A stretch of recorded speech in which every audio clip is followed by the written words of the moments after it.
Kan dia pakai baju putih bentuknya, dan itu ya bukan manusia lah. Itu di situ tuh berdiri sosok hitam tinggi besar. Saya tanya sama anaknya dari adik tuh, "Mas, main sama siapa?" gitu kan. Bilang ke saya, "Ini loh, main sama mbaknya," katanya.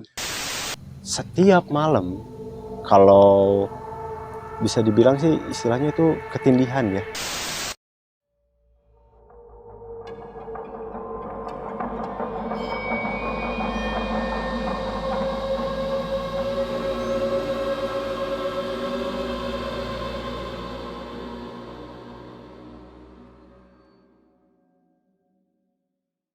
Assalamualaikum warahmatullahi wabarakatuh, sahabat mitos. Sekarang storytelling lagi dengan narasumbernya kan siapa? Yayan. Udah beberapa kali ada di video mitos hari ini, dan sebenarnya kita masih berada di lokasi yang sama ya. Ya. Karena Lokasi. kita memanfaatkan luasnya lokasi ini ya. Iya. Sangat luas. Masih di area wisata apa? Rumah Pengabdi Setan. Enggak, bukan. PTPN 8. Nah, PTPN 8 Malabar Kertamanah. Ya. Kertamanah. Oke, sahabat mitos. Malam ini ya ini tetap sebenarnya bukan di kita ngambil gambar bukan di bulan Ramadan ya. Iya. Tapi ini ditayangkan khusus buat di bulan Ramadan. Mungkin mau ditonton malam sambil nunggu sahur ya. Ya. Ataupun buat ngabuburit. Nonton channel mitos hari ini boleh. Ya. Sekarang akan bercerita kisah horor Kang Yayan di rumahnya sendiri. Nah, tahun berapa itu? Itu kejadiannya sekitar tahun 2016-an itu kan. Tahun 2016. Ceritanya di rumah sendiri katanya. Seperti apa ceritanya? Oke, kita akan langsung ngobrol sama narasumber. Oke, Kang Yayan. Waktu itu tahun 2016. Ya. Berarti masih bujang ya? Ya, masih belum berkeluarga lah. Masih belum berkeluarga. Sering main sana sini, pulang malam gitu kan. Oke, yang mau diceritakan sama Kang Yayan, kisah itu seperti apa? Jadi aja dimulai. Gini Kang, awalnya sih ya karena masih muda lah ya. Memang kadang sering pulang malam gitu kan ke rumah, kadang pulang jam 11, jam 12, jam 1 gitu kan nyampe ke rumah. Dan memang kondisi di rumah itu saya nggak ada kamar gitu kan ya. Jadi di rumah tuh kamar cuma satu, karena yang satunya itu satu ruangan itu dipakai gudang. Karena memang dulu saat saya ya masih bujang itu memang ke rumah itu jarang gitu, tinggal di rumah. Makanya si ruangan itu dipakai buat gudang aja gitulah. Nah, saya ujungnya itu tidur di tengah rumah. Ya kalau tiap pulang ke rumah itu paling ya kita istilahnya ngampar lah gitu. Ya kasur bawa ke tengah rumah, tidur tengah rumah gitu kan. Kasur lipat gitu kan. Nah, tiap tidur di tengah rumah itu setiap malam, kalau bisa dibilang sih istilahnya itu ketindihan ya kalau ininya. Kalau kata orang Sunda sih bilangnya erep-erep lah, katingan erep-erep katanya gitu. Sedangkan kan kalau saya tuh orangnya nggak cuman mikir kalau oh ini hal spiritual saya atau ini hal mistis saya nih, nggak. Saya nggak selalu berpikiran 100% ke situ, tapi saya selalu membandingkan ke logisnya juga gitu kan. Kalau ibaratnya kan ketindihan itu ada pengertian logisnya, seperti misalnya itu kalau bisa dibilang lumpuh sementara, terus kalau menurut dokter kan seperti itu gitu kan. Cuman yang anehnya ini kejadian tuh tiap malam. Oh, jadi tiap malam itu setiap tidur itu ketindihan. Pasti kejadian seperti itu. Nah, sampai di satu malam sayanya kesel sendiri gitu, Bang. Ya bosen gitu karena tiap hari tiba-tiba pengen gerak susah, napas engap tiba-tiba gitu kan. Padahal badan sehat, nggak kenapa-kenapa gitu kan. Kesel juga gitu kan. Ya udahlah gitu kan, saking dengan agak sedikit emosi gitu kan keluar. Satu kali ucapan bismillah, satu kali ucapan Allahu Akbar, saya bangun. Setiap ketindihan. Ya, ini pas terakhir gitu. Oh, pas terakhir. Pas terakhir pas kesel. Kalau sebelumnya sih pas ketindihan awal-awal pertama tuh paling ya sebisa-bisanya gerak lah. Udah bisa gerak, alhamdulillah gitu kan. Cuman ya karena keseringan ini, kesel gitu kan. Saya paksa, saya bangun sekaliin. Dan waktu itu posisi tidur saya tuh ngadep ke kanan. Ngadep ke kanan seperti biasa. Bangun. Itu tidur siang atau malam? Malam. Posisi malam, bangun disekaliin. Saya bilang bismillahirrahmanirrahim, Allahu Akbar, bangun. Dan bangun pun nggak artinya saya bangun langsung bangun badan gitu, enggak. Tapi saya bangun seperempatnya badan gitu sambil ngelirik ke arah kaki saya gitu yang istilahnya berat benar gitu. Nah, itu tiba-tiba itu real dilihat dengan mata saya sendiri. Ya, kalau dibilang ibaratnya saya, itu mungkin masih setengah sadar atau gimana, itu saya real sadar, 100% saya sadar. Itu di kaki saya. Itu ada perempuan duduk apa sih ya kalau disebutnya, kalau perempuan tuh, kalau laki-laki sila kan. Perempuan bahasa Sundanya emok. Iyalah, kalau bahasa Sundanya emok gitu kan. Duduk gitu kan, di samping kaki saya, dan tangannya itu tangan kanan. Tangan kanannya itu gini nih, megang ke kaki saya gini. Entah itu yang bikin berat saya atau gimana, itu. Jadi kotor. Iya sih, kotor juga gitu. Ya pokoknya saya ngadapnya gini nih, nah gini nih, ngelihat nasi kakinya itu di sini. Ya si tangannya itu megang kaki saya gini. Sosok perempuan real. Perempuan, dia pakai baju putih bentuknya, dan itu ya bukan manusia lah gitu. Bukan manusia gitu. Pakai baju putih, rambutnya panjang, cuman dia memang nggak ngadep ke saya. Dia ngadepnya ke arah sebelah sana gitu. Saya nanya lah ke dia gitu kan. Kalau dalam bahasa Sunda tuh, kamu mau ngapain lah gitu, gangguin saya terus tidur. Jadi kamu yang selama ini gitu kan ganggu saya tidur gitu kan. Saya pengen tidur enak, kenapa kamu ganggu gitu. Dia rambut panjang. Iya, dia posisinya duduk gitu, nunduk aja sambil tangan kanannya megang ke kaki saya. Dengan ciri khasnya nunduk, rambut terurai. Rambut terurai gitu. Itu di tengah rumah gitu kan. Dan posisinya cukup jelas tuh karena lampu kecil tuh nggak saya matiin di tengah rumah. Saya lihat jelas itu. Pegang, saya tanya seperti itu. Saya tanya, kenapa kamu ganggu saya?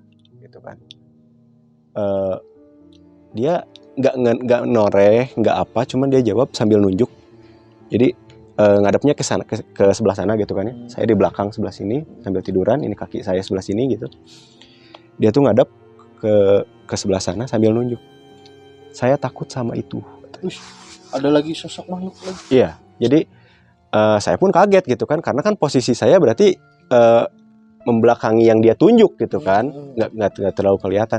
Cuman pada saat saya noleh dan di belakang saya itu adalah pintu arah ke dapur rumah, itu di situ tuh berdiri sosok hitam tinggi besar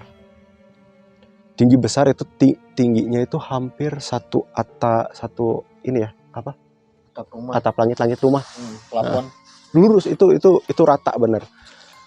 Saya pun kaget di situ. Tapi anehnya juga memang si sosok itu memang nggak mau ngedeket gitu ke sayanya juga.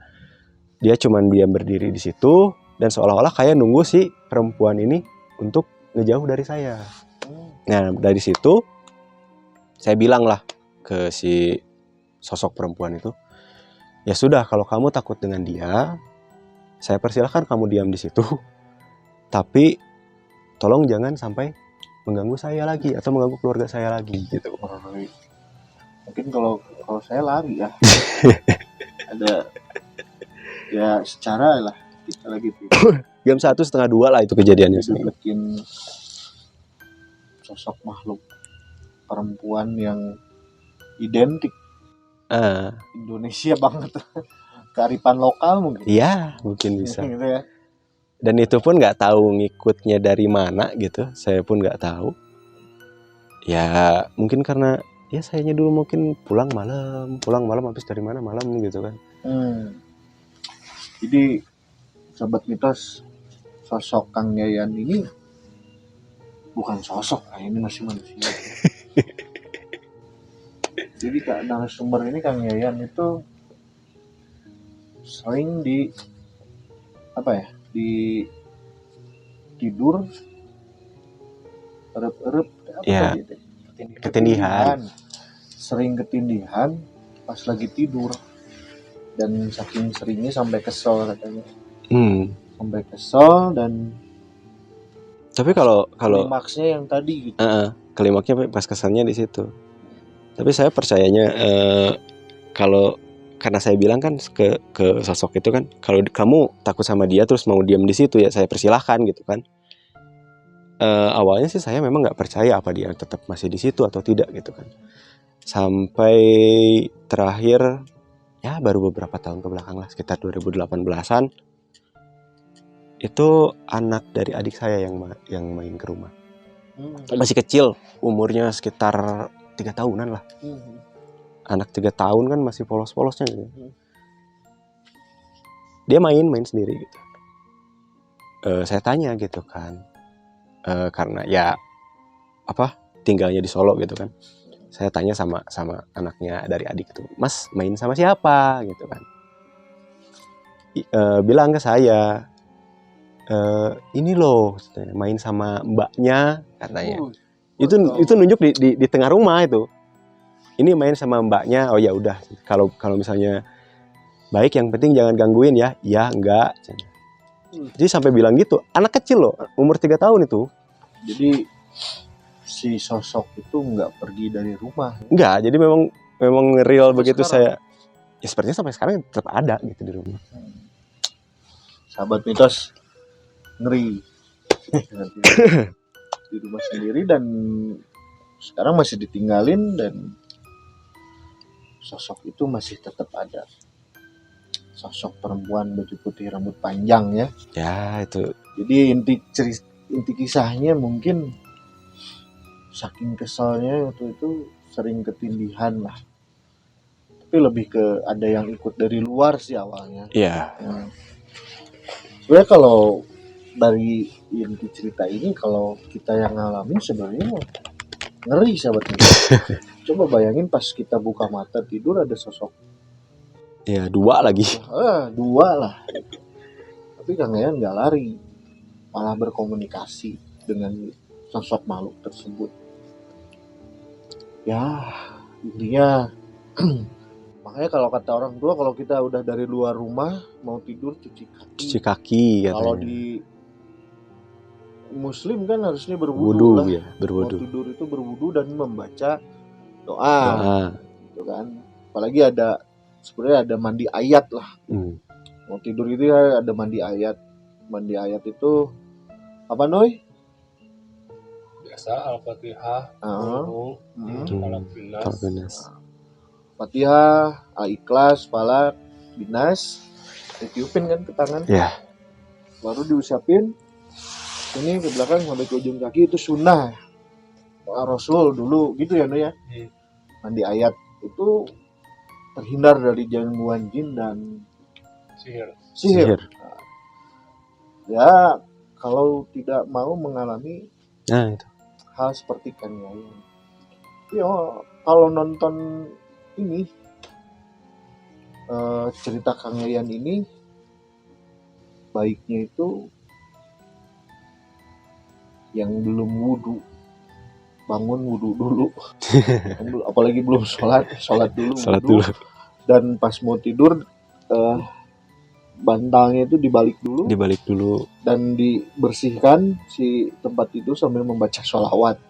Kalau yang nonton ya saat ini malam-malam loh, baiknya bentar kejadian kayak gitu juga kan Bisa jadi Bisa ini pas jadi, nonton gitu. kayak ini bisa jadi lah itu. Sebaiknya gitu, yang belum wudu ayo silakan ambil dulu wudu sebelum tidur biar kita bersih dan tidak diganggu lah makhluk tersebut. Dan sebaiknya dibersihin tempat tidurnya ini, takutnya kejadian langsung Jak.